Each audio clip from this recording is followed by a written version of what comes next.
اعوذ باللہ من الشیطان الرجیم بسم اللہ الرحمن الرحیم یا ایہا الذین آمنوا لا تبطلوا صدقاتکم بالمن والأذى كالذی ينفق ماله رئاء الناس ولا يؤمن باللہ والیوم الآخر فمثله كمثل صفوان علیہ تراب فأصابه وابل فتركه صلدا لا يقدرون على شيء مما كسبوا والله لا يهدي القوم الكافرين۔ انفاق فی سبیل اللہ کا مضمون جاری ہے، اور پچھلے درس میں اللہ کے راستے میں مال خرچ کرنے کی ترغیب دی گئی، من اور اذی سے منع کیا گیا۔ اب اس درس میں ایمان والوں کو حکم ہے کہ اپنے صدقات کو من اور اذی کے ذریعے ختم نہ کرو، برباد نہ کرو، اس کی ترغیب دی گئی ہے، اور تاکید کے ساتھ من اور اذی سے منع کیا گیا ہے، اور واضح کر دیا ہے کہ من اور اذی سے صدقہ باطل ہو جاتا ہے اور اس کا کوئی ثواب نہیں ملتا۔ اور آگے پھر 3 قسم کی مثالیں بیان کی جائیں گی۔ 2 مثالیں ہوں گی غلط طریقے سے جو مال خرچ کیا گیا ہے ریاکاری کے لیے، اس کی مثالیں، اور ایک مثال ہوگی اللہ کے راستے میں جو مال خرچ کیا گیا ہے وہ کس طرح پھلتا پھولتا ہے۔ اور دوسری 2 مثالوں سے یہ بیان کیا جائے گا کہ جو تم نے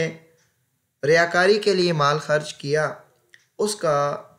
جس وقت تمہیں ضرورت ہوگی اس کا تمہیں اس وقت فائدہ نہیں ملے گا، بلکہ ریاکاری ایک آگ کی طرح تمہارے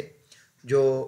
باغ ہے اس کو جلا دے گی، اور تمہیں عین وقت میں جب اس کی ضرورت ہوگی تو تمہیں اس کا کوئی فائدہ نہیں ہوگا، الٹا نقصان ہو جائے گا۔ الذی ينفق مالہ رئاء الناس، اس سے مراد منافق ہے جو مسلمانوں کے اندر آ جاتا ہے اور ایسے ہی بڑھ بڑھ کے کو مال چال خرچ کرتا ہے، لیکن اس کی نیت اللہ کی رضا نہیں ہوتی، دین کی سربلندی نہیں ہوتی، بلکہ مسلمانوں میں اپنا مسلمان ہونا ظاہر کرنا ہوتا ہے کہ دیکھو میں اپنا مال خرچ کرتا ہوں کہ میں تمہارا اپنا ہوں، حالانکہ وہ دوسروں کا جاسوس ہوتا ہے، وہ مسلمانوں کو نقصان دینے کے لیے بیٹھا ہوتا ہے۔ تو اس کی مثال بیان کی گئی کہ جو منافقت سے مال خرچ کرے گا اس کا مال بالکل بیکار ہے، کوئی بھی اس کو اس کا فائدہ نہیں ملے گا۔ یا ایھا الذین آمنوا لا تبطلوا صدقاتکم بالمن والأذى، اے ایمان والو اپنے صدقات خیرات کو تباہ نہ کرنا، برباد نہ کرنا، بالمن احسان جتلانے کے ساتھ، والأذى اور تکلیف دینے کے ساتھ، کالذی اس بندے کی طرح، ينفق مالہ کہ جو اپنے مال کو خرچ کرتا ہے، رئاء الناس لوگوں کو دکھلانے کے لیے، لوگوں کی نظر میں نیک بننے کے لیے، لوگوں کی توجہ حاصل کرنے کے لیے، مال اپنا ہو یا حکومت کا مال ہو، خرچ کرتا ہے تختی لگانے کے لیے کہ لوگ تختی میری دیکھ لیں اور اگلے پھر 5 سالوں میں مجھے حکومت دے دیں۔ تو یہ سب کا سب کیا ہے؟ لوگوں کو دکھلانے کے لیے جو کر رہا ہے کہ جو اس کا فریضہ ہے وہ پورا نہیں کر رہا، یا وہ مال لوگوں کی توجہ حاصل کرنے کے لیے خرچ کر رہا ہے، تو یہ اس کا بیکار ہے۔ وَلَا يُؤْمِنُ بِاللَّهِ وَالْيَوْمِ الْآخِرِ، اور وہ اللہ پر اور قیامت کے دن پر ایمان نہیں رکھتا۔ باقی بھی ایمانیات ضروری ہیں، لیکن یہ یاد کروانا ہے کہ اللہ پر ایمان رکھتا ہے کہ اللہ نے اس کو عدم سے وجود دیا، دنیا میں اس کو پال رہا ہے، جتنا بھی پیسہ اکٹھا کرے گا اللہ کا حکم ہوگا تو وہ پیسہ اس کی زندگی میں برکت کا باعث بنے گا، اس کی صحت بنے گا، اس کے سکون کا باعث بنے گا، یہ ساری چیزیں اللہ کے ہاتھ میں ہیں۔ والیوم الآخر، اور قیامت کے دن پر ایمان رکھتا ہے۔ تو قیامت کے دن کا جب اعتقاد اور یقین اس کے دل میں ہوگا اور اس کے ذہن میں یہ چیز حاضر ہوگی تو وہ اللہ کو تلاش کرے گا، ہر چیز کے اندر اللہ کی رضا تلاش کرے گا۔ جو قیامت کے دن بے بس ہوں گے ان کو تلاش نہیں کرے گا۔ تو یہ اس کو صرف یاد دہانی کرانا ہے، اندر سے اس کو جھنجھوڑا جا رہا ہے کہ اللہ پر اور قیامت کے دن پر جو ایمان لائے گا وہ ایسا نہیں کرے گا۔ فَمَثَلُهُ كَمَثَلِ صَفْوَانٍ، اس کی مثال ایسی ہے جیسے ایک چکنا پتھر ہو، ایک صاف پتھر ہو، علیہ تراب، اس پر کچھ مٹی پڑ جائے، فَأَصَابَهُ وَابِلٌ، اب ایک صاف پتھر تھا، اس پر مٹی آ گئی، تھوڑی سی دھول وغیرہ مٹی پڑ گئی، فَأَصَابَهُ وَابِلٌ، اب اس پر پڑ گئی زوردار بارش، فترکہ سلدا، اب بارش پڑی تو مٹی ساری بہہ گئی، فترکہ سلدا، بس اس کو صاف پتھر کر کے چھوڑ دیا، بالکل جس طرح وہ پہلے صاف پتھر تھا نا، تھوڑی سی مٹی آئی تو مٹی سے آگے دانے لگتے ہیں، تو مٹی سے آگے کیا ہے، فصلیں اگتی ہیں، تو اس کی جو بنیاد تھی نا وہ بنیاد ہی ختم ہو گئی، جس بنیاد پر آگے وہ کیا ہے اپنا باغ بناتا، اور باغ سے آگے کیا ہے اس کے پھل بوٹے نکلتے اور اس کی فصلیں نکلتی اور اس سے نسلیں کیا ہے فائدہ اٹھاتی، تو نیچے پتھر سے تو اب کچھ نہیں نکلنا نا، اس کے پاس کچھ بھی نہیں رہا، فترکہ سلدا، اس کو صاف پتھر کر کے چھوڑ دیا، لا یقدرون علی شیء مما کسبوا، وہ اپنی کمائی میں سے کسی چیز پر بھی قادر نہ رہا، واللہ لا یہدی القوم الکافرین، اور اللہ تعالیٰ ایسی قوم کو جو انکار کرنے والی ہے اس کو راہ نہیں دکھاتے۔ اللہ تعالیٰ نے ایک منافق ریاکار کی مثال دے کر ایمان والوں کو سمجھایا ہے کہ جس طرح وہ منافق محض لوگوں کو دکھلاوے کے لیے خیرات کرتا ہے، نہ اللہ پر اس پر ایمان ہے اور نہ مخاصمہ آخرت پر، تو ظاہر ہے کہ رضائے الہی اور ثواب آخرت کی طلب کا تو اس کے دل میں کھٹکا تک نہیں ہوگا، تو جس طرح اس ریاکار منافق کی خیرات بالکل رائے گاں اور اکارت ہے، اس کے لیے کوئی ثواب نہیں، اے ایمان والو اس طرح تم بھی اپنے صدقات کو من اور اذا کے ذریعے باطل نہ کرنا، جس طرح اس ریاکار نے ریاکاری سے اپنا عمل باطل کر دیا، اس طرح تمہارا من اور اذا کے ذریعے جو صدقہ ہے وہ کیا ہو جائے گا، باطل ہو جائے گا۔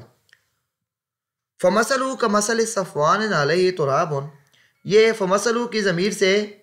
ریاکار خرچ کنندہ مراد ہے، صفوان ان کا معنی ہوتا ہے ہموار اور صاف پتھر، وابل شدید بارش، اور سلط وہ صاف پتھر جس پر کوئی گرد و غبار نہ ہو، یعنی جو شخص ریاکاری سے مال خرچ کرتا ہے اس کے عمل کے رائے گاں اور بے نتیجہ ہونے کی یہ مثال ہے کہ جس طرح ایک بالکل صاف اور نرم پتھر ہو اور اس پر معمولی سی مٹی ہو،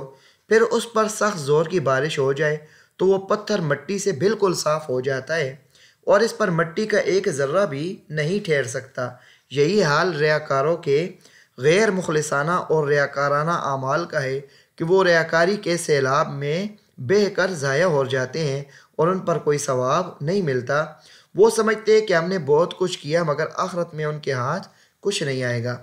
اور جن کو اللہ تعالیٰ نے عقل و بصیرت کی دولت دی تھی مگر انہوں نے اس سے فائدہ نہ اٹھایا اور جان بوجھ پر کفر اختیار کیا، ایسے لوگوں سے اللہ تعالیٰ ایمان کی توفیق بھی چھین لیتا ہے اور انہیں پھر ہدایت نہیں دیتے۔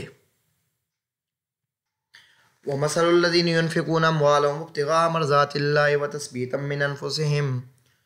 یہاں سے اللہ کے راستے میں جو لوگ مال خرچ کرنے والے ہیں ان کی تمثیل بیان کی جا رہی ہے، مثال کے ذریعے ان کو سمجھایا جا رہا ہے،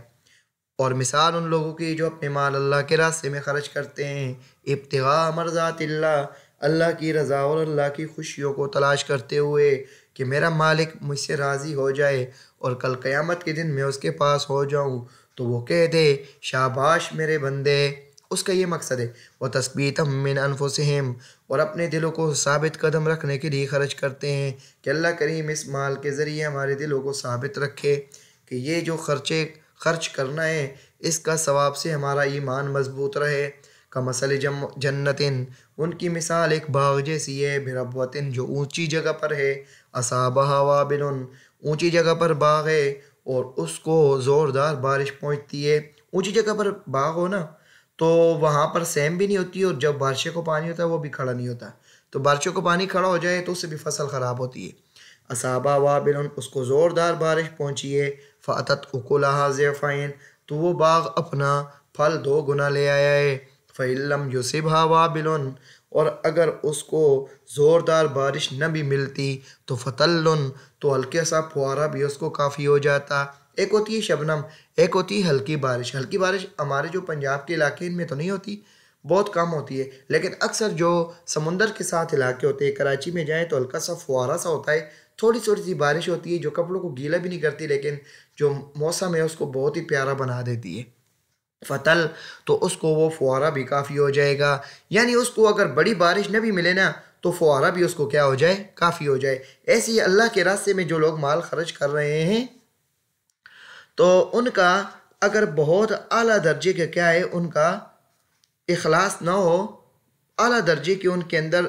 رضا جوئی نہ ہو، بلکہ محض تھوڑی سی نیت بھی ہو تو وہ ان کو کیا ہو جائے گا؟ کافی ہو جائے گا۔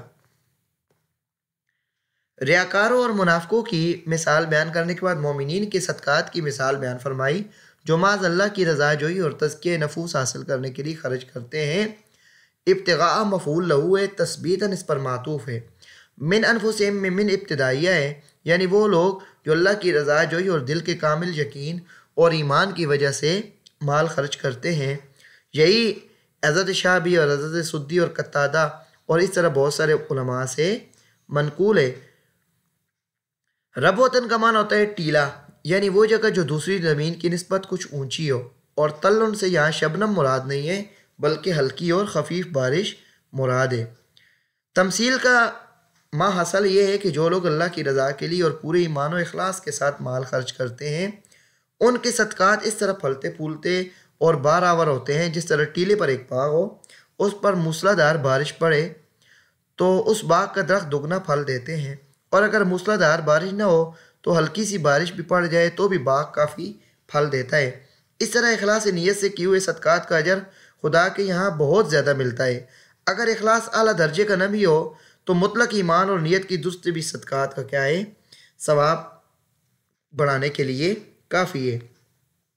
اللہ تعالیٰ تمہارے اعمال سے کو دیکھنے والا ہے، اس کا مطلب یہ ہے کہ اس کو پتہ ہے کہ مخلص کون ہے اور ریاکار کون ہے، دونوں کو دیکھے گا اور اس کے عمل اس کے مطابق اس کو کیا ہے؟ دے گا، اس کے عمل کا بدلہ اس کے مطابق اس کو عطا کرے گا۔ اَيَوَدُّ أَحَدُكُمْ أَن تَكُونَ لَهُ جَنَّةٌ مِّن نَخِيلٍ وَأَعْنَابٍ تَجْرِي مِن تَحْتِهَا الْأَنْهَارُ لَهُ فِيهَا مِن كُلِّ الثَّمَرَاتِ۔ یہ تیسری مثال ہے۔ پہلی مثال بھی ریاکاروں کی تمثیل تھی، دوسری مثال بھی ریاکاروں کی تمثیل ہے، درمیان میں ایمان والوں کی تمثیل تھی کہ ایمان والوں کو ایسا بدلہ ملے گا۔ اَيَوَدُّ أَحَدُكُمْ، تم من اور اذى سے بچ جاؤ۔ کیا تم میں سے کوئی ایسا چاہتا ہے کہ اس کو جب ضرورت ہو تو اس کا مال ایسے ہو؟ تو نہیں چاہتا تو تم نے من اور اذى کے ذریعے اپنے اعمال کو باطل نہیں کرنا۔ تمہارا ایمان بھی اللہ پر ہے، تمہاری اندر منافقت بھی نہیں ہے، لیکن تم نے من اور اذى والا جو اپنے صدقے پر حملہ ہے اس سے اپنے آپ کو روکنا ہے، نہیں تو تمہارا صدقات کا بدلہ بھی تمہیں پھر ایسے ہی ملے گا۔ اَيَوَدُّ أَحَدُكُمْ، کیا تم میں سے کوئی پسند کرتا ہے کہ أَن تَكُونَ لَهُ جَنَّةٌ، کہ اس کے کوئی ایک باغ ہو،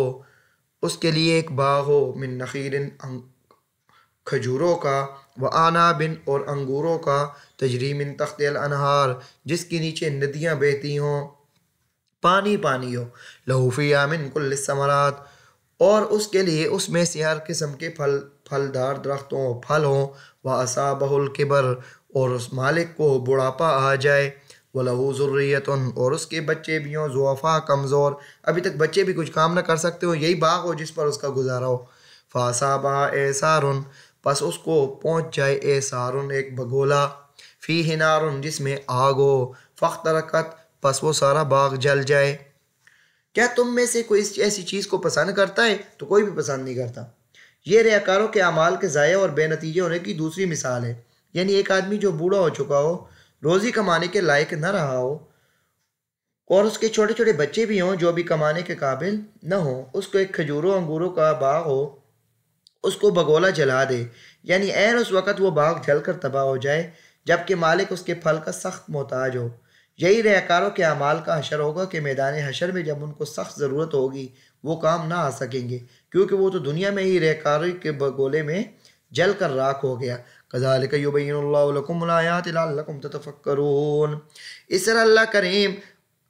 بیان کرتا ہے تمہارے لیے آیات، کھول کھول کر بیان کرتا ہے تاکہ تم غور و فکر کرو۔ یعنی اللہ تعالیٰ ایسی مثالوں کے ذریعے اپنے احکام کو کھول کھول کر بیان کرتا ہے تاکہ تم غور و فکر کرو اور انجام سوچ کر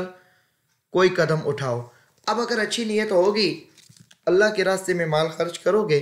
اچھی نیت ہوگی، من اور اعضاء سے اس کو میلا نہ کرو گے تو تمہیں اس کا اجر ملے گا۔ اگر تم نے من اور اعضاء کے ذریعے اس کو میلا کر دیا تو تمہارا عمل سارا ضائع ہو جائے گا۔ وآخر دعوانا الحمدللہ رب العالمین۔